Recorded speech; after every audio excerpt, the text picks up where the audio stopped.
The sun flared down on the growing corn day after day, until a line of brown spread along the edge of each green bayonet.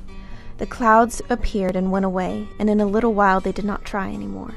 The surface of the earth crusted, a thin, hard crust, and as the sky became pale, so the earth became pale, pink in the red country and white in the gray country. Listed as one of the top 100 books by Time magazine, The Grapes of Wrath is hailed as an American classic by most people. I didn't like it that much, and I would say I would not rate it as one of the books that I would select as top 10 or top 100 or what. There are other books that I like better. For the town of Sallisaw, the book is still a source of controversy. The kids have a hard time with the book. In fact, if they have a choice, they would rather read Mice and Men by Steinbeck or The Red Pony as opposed to read The Grapes of Wrath. Published 70 years ago this month, John Steinbeck's novel was inspired by a series of articles on the plight of migrant farmers in Oklahoma.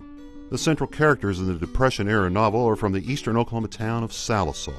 In the book, the Jobe family fled the Sooner State during the Dust Bowl in hopes of finding a better life in California. But Sallisaw was not at the center of the Dust Bowl.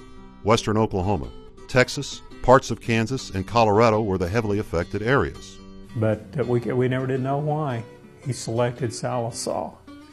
But evidently, he had been here, or he wouldn't have known to choose Sallisaw. In western Oklahoma, there wasn't as much trees, mountains, and things as there are in eastern Oklahoma, and they could plow up the whole area, and they did, and that's what caused the Dust Bowl, the dust problem. In eastern Oklahoma, they had a limited amount of farming they could do, and they also raised cattle, and they had other things, fruit and vegetables, but they were more diverse, and I think that helped. Sallisaw High School teacher Cheryl Nemo says it is a common misperception the town was hit hard by the Dust Bowl. A school from West Texas contacted us, and we had a cross-curricular activity between the two schools, and it was really interesting because they were thinking, depression and Dust Bowl and buckets of mud and stuff, and we really didn't have that. We had hazy days, we still had green leaves on the trees and green grass and things like that, but I think the West Texas school was a little disappointed that the portrayal was not completely accurate about what Sallisaw and Sequoyah County was like during that time period. There was no order in the camp. Little gray tents, shacks, and cars were scattered about at random. The first house was nondescript. The south wall was made of 3 sheets of rusty corrugated iron, the east wall a square of moldy carpet tacked between 2 boards, the north wall a strip of roofing paper and a strip of tattered canvas, and the west wall 6 pieces of gunny sacking. Steinbeck's portrayal of the downtrodden Okie sparked a backlash from the Sooner State. Oklahoma Congressman Lyle Bourne called the novel a lie, a black, infernal creation of a twisted, distorted mind. I want to declare to my nation and the world I am proud of my tenant farmer heritage, and I would, to Almighty God, that all citizens of America could be as clean and noble and fine as the Oklahoman Steinbeck labeled Okies. Many Oklahomans shared Bourne's opinion. Some of them didn't like it at all. They considered it an insult to the state of Oklahoma, and they didn't. Many wouldn't even read it. And when the movie came to town, I can remember people boycotting the movie, and they wouldn't let their children go to it. They considered it a dirty movie almost.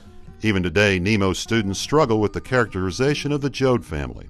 They don't really like it because they feel like it demeans the family, and they just don't feel like everybody can be that in that situation. But most of them have never been in that situation, so to relate to it is pretty difficult for high school students. It wasn't just the harsh characterization of Oklahomans that was controversial. The language in the novel put it on the banned book list in many cities. Despite its harsh depiction of migrant farmers and questionable language, The Grapes of Wrath sold 10,000 copies a week in 1939. John Steinbeck won a Pulitzer Prize for the book, and it was made into a movie the following year.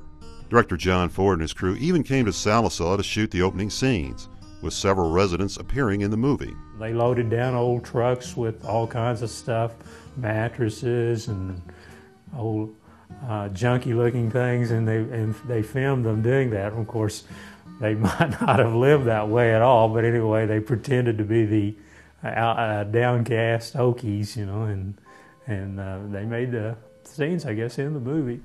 Over the high coast and over the valleys, the gray clouds marched in from the ocean. The wind blew fiercely and silently, high in the air. The clouds came in brokenly, in puffs, in folds, in gray crags. They piled in together and settled in low over the west. And the wind stopped and left the clouds deep and solid.